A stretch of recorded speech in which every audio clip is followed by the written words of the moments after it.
Saat melaut, para nelayan menyadari jaring mereka menjerat sesuatu yang menakutkan. Merasa ada yang salah, ia segera menyuruh temannya mengambil senapan. Namun tiba-tiba, tanpa sadar, manusia akhirnya menghadapi pertempuran besar dengan makhluk laut dalam.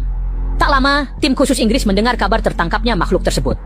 Demi mencegah kebocoran berita, mereka segera menutup akses laut ratusan kilometer di sekitarnya. Awalnya, semua mengira ini lelucon nelayan, sampai mereka melihat sendiri jasad monster itu dan merasa takjub. Ahli biologi menyatakan makhluk ini belum pernah muncul dalam sejarah, sehingga jenisnya belum bisa dipastikan. Anehnya, di leher makhluk itu tergantung sebuah mutiara. Demi mencegah adanya peradaban bawah laut, mereka tak berani bertindak berlebihan dan mengembalikan mutiara itu ke tubuh si monster. Kemudian, tim pengintai segera dibentuk untuk memindai wilayah laut ini guna mencari petunjuk makhluk sejenis. Mereka bahkan membawa alat pulsa, lalu menembakkan sinyal ke dasar laut.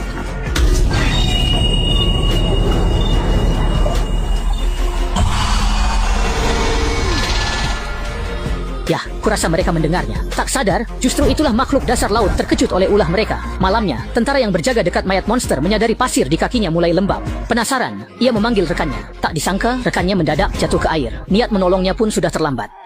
Ketakutan, dia segera meminta tolong pada rekannya, namun belum sempat bicara, dia pun terseret ke air oleh kekuatan dahsyat. Lalu, sesosok makhluk muncul dari air.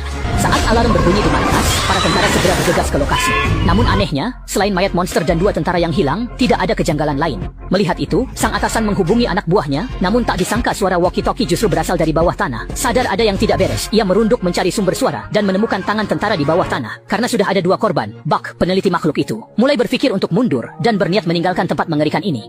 Kini tahu rahasia negara, dia tak mungkin mundur. Saat dia kecewa, alarm markas berbunyi. Di tepi laut, mereka melihat manusia ikan bersenjata. Makhluk itu tampak berniat buruk. Karena dia diam saja, atasan menduga dia utusan peradaban bawah laut untuk negosiasi. Guna membuktikannya, mereka menyalakan alat penerjemah dan atasan menyapa ramah. Hasilnya, komunikasi berjalan lancar.